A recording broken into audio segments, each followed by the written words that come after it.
एक सुनसान सड़क के किनारे अली, पुलिस ऑफिसर, अपनी मोटरसाइकिल से गश्त कर रहा था।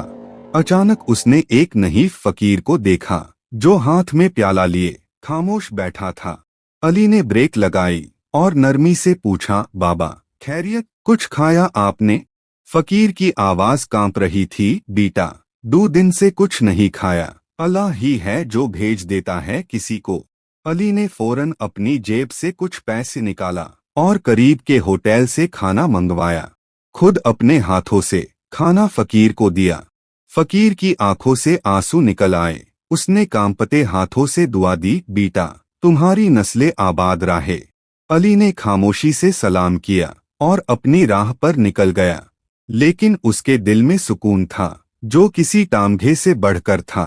कभी कभी एक छोटा सा अमल किसी के लिए पूरी जिंदगी की रोशनी बन सकता है। अली जैसे लोग मुअशरे का फख्र होते हैं।